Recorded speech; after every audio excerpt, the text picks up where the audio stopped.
Bem, estamos de volta já agora ao primeiro bloco do programa Debate Cândido Mendes, hoje contando com a presença da professora Janaína Botelho, professora de História e Direito da Universidade Cândido Mendes, diretora de conteúdo da Luau TV, e também contando com a Amanda, empresária Amanda Almeida Fernandes Lobosco, que hoje tem um espaço cultural na cidade e que vem atraindo aí muitos eventos em função de algo que ela despertou e através principalmente da leitura, ela conseguiu construir aí uma conjugação de esforços culturais, onde se tem música, tem outras atividades, outras culturais, e essa tem sido uma proposta, e a gente veio aqui para falar disso. Mas primeiro nós vamos falar do que é o povo brasileiro, do perfil do povo brasileiro. Uma coisa, Janaína, que eu queria passar para você, uma pesquisa que nós temos aqui, dizendo o seguinte: em média, brasileiros leem a cada 3 meses 2,54 livros em cada 3 meses. A leitura é um hábito de 56% da população brasileira. Segundo pesquisa divulgada pelo ProLivro, para ser considerado um leitor, Amanda, pela metodologia do estudo, é necessário ter lido pelo menos um livro nos últimos 3 meses. Ao todo, foram 5.000 pessoas ouvidas. Em média, os entrevistados disseram que leem aí mais de 2 livros. Mas as preferências, o que a gente, nessa hora da preferência, diz o seguinte: entre os leitores, 42% disseram ter o hábito de ler a Bíblia. Em seguida, a leituras frequentes aparecem os livros religiosos, os contos e os romances, 22% da preferência do público, e os livros didáticos são habituais para 16% da população, e os infantis, 15%. Janaína, independente desse número aqui que é trazido, que aparece como um número até bastante expressivo e razoável, tá?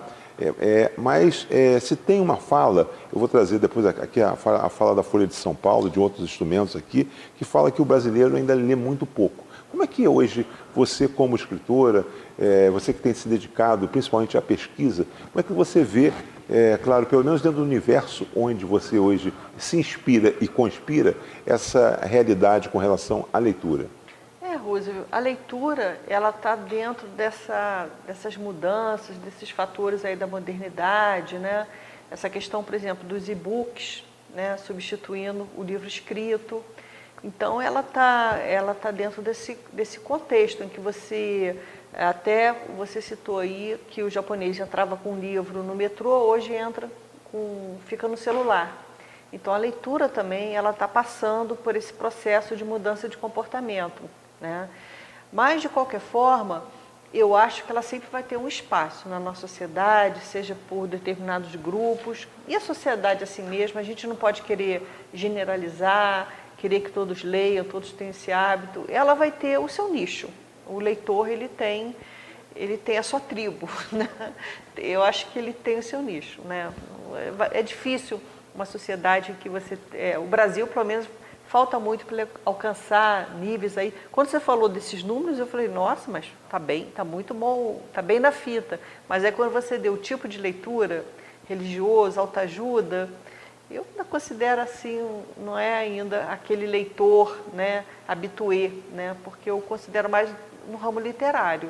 Né? Dentro dessa linha ainda, Amanda, eu queria trazer para você, dentro dessa própria pesquisa que foi feita, diz o seguinte: apesar de 77% dos leitores terem dito que gostariam de ter lido mais, 43% diz que não o fez por falta de tempo, primeiro.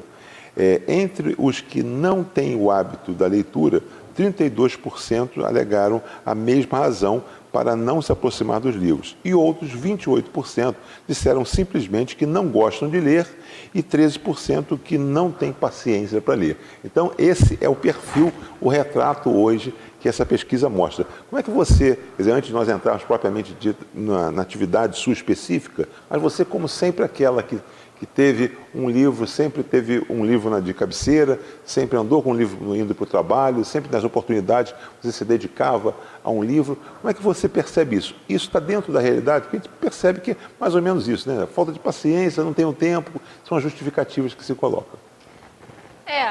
As justificativas, na maioria das vezes, são sempre essas mesmo. A questão de você administrar o seu tempo, isso é um problema da modernidade, né? Todo mundo tem falta de tempo para tudo. E eu acredito que aí cabe a gente avaliar o valor que cada um dá para a leitura. é uma questão mesmo de juízo de valor. A gente vê isso claramente até quando você vai adquirir um livro, né? Quanto que você está disposto a pagar por um livro? Quanto que a população? Tem gente que compra o valor que for por um livro, se aquilo for importante para ele, né? Paga R$100. Agora, tem outras pessoas que não. No máximo que estão dispostos a investir no livro é até 40, 50, dependendo se aquilo for um tema que chame muito atenção. Então, isso está muito agregado a essa questão de juízo de valor, né? E eu acredito que, assim, a tendência é isso melhorar com o tempo, caso a gente consiga investir nas crianças, você consiga mostrar para elas que é interessante a leitura, que o livro ele é uma coisa legal. E daqui a algum tempo a gente pode ver melhoras nesses números, entendeu? Que até os próprios idosos mesmo, que estão numa fase da vida em que eles têm mais tempo e que eles podem se dedicar a outras atividades, se a gente mostrar que tem um caminho interessante, que tem uma coisa prazerosa para se fazer através da leitura, a gente pode ter ainda melhoria nessas pesquisas. Janaína, ainda, então, essas são provocações naturalmente que a gente faz para que a gente possa entrar no tema e aquele que está ali, ele não sinta que nós estamos totalmente distantes, estamos querendo fazer algo que seja superficial. Mas o Estadão, ele colocou recentemente numa pesquisa, numa manchete, que 44% da população brasileira não lê e 30% nunca comprou um livro, aponta a pesquisa Retratos da Leitura. Tá? Aí depois tem uma outras aí vocês duas podem comentar e já debater. Outra diz, a Homo Literatus, por que os brasileiros leem tão pouco? E o papo de homem também, por que o brasileiro não lê? E é super interessante, porque o brasileiro lê pouco. Então, quer dizer, todas essas revistas e esses meios, veículos de comunicação, eles, quando fizeram, eles chegaram mais ou menos a esse consenso. Então, eu queria trazer para você essa coisa, Janaína, mais uma vez, dessa percepção e trazer mais um elemento. Hoje, a gente fala que 99% das crianças em idades infantis, nas primeiras séries, elas estão dentro das escolas. Tá? Então, uma outra coisa para a gente poder debater é o seguinte: não significa estar dentro da escola que não é atrativa. Hoje nós temos discutido bastante isso aqui em termos de educação. A escola não é atrativa hoje porque existe um Bolsa Família que obriga dar uma Bolsa Família até 5 filhos e você acaba naturalmente tendo que fazer sua inscrição. Mas eu fiz esse mix, mas eu gostaria que aí vocês duas já desenvolvessem essas questões aqui. Primeiro, 44% da população brasileira não lê, efetivamente não lê, e 30% nunca comprou um livro, aponta a pesquisa Retratos da Leitura. Você me lembrou agora um episódio que aconteceu na minha família. Há muitos anos atrás, a gente fez assim um amigo oculto e eu tirei minha cunhada que estava namorando meu irmão. E aí eu comprei um livro para ela. Quando eu cheguei em casa com o livro, até hoje me lembro o nome do livro, do Crônica de uma Morte Anunciada, do Gabriel Garcia Marques. Gente, meu irmão, minha mãe, você vai dar livro para ela, está namorando seu irmão, entrando na família, você vai dar um livro.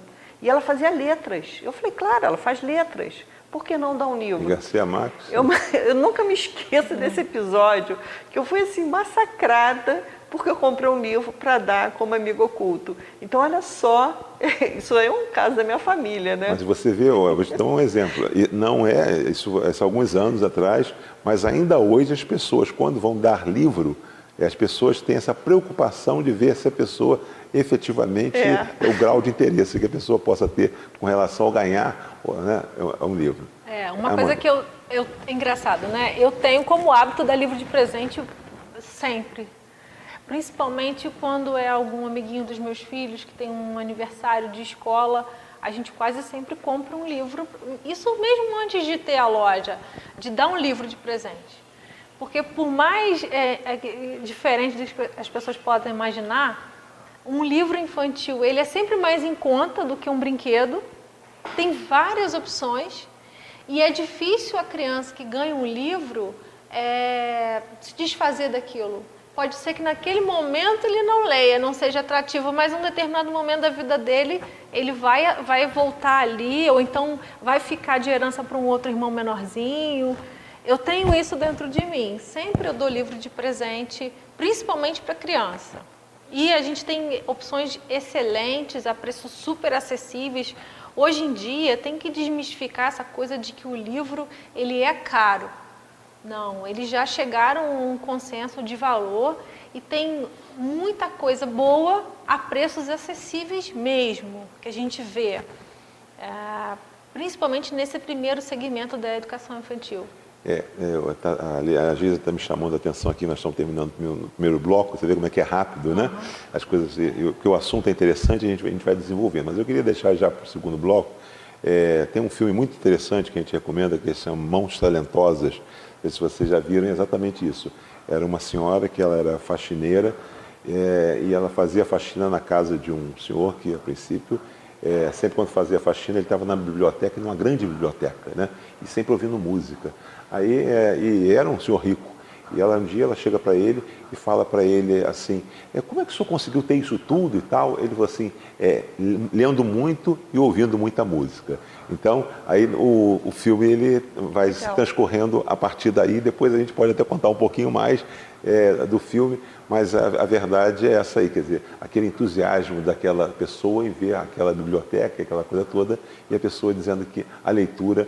E ali não se fica claro que a riqueza em que ele fala talvez seja a riqueza material, mas seja a riqueza dele ser como ele é e como ele é admirado. O resultado daquela leitura. O resultado. Nós vamos ao nosso intervalo, daqui a pouco a gente volta e vocês estão vendo hoje que o tema é extremamente importante, relevante. Você, pai, mãe, você que mesmo que não tem o hábito de leitura, você que às vezes não vê seu filho lendo um livro para lá, está só no tablet, está só no smartphone, existe sempre um momento, como a Amanda disse aqui, aquela coisa que tempo, questão de preferência, não, mas efetivamente é importante, um certo tempo, parcela do dia, você dispor, e ao longo do tempo aqui nós vamos mostrar como isso pode ser feito, até técnicas para que isso possa acontecer. Não saia daí, daqui a pouco a gente volta, hoje com o programa Debate Cândido Mendes, falando sobre leitura, literatura e sabor de leitura.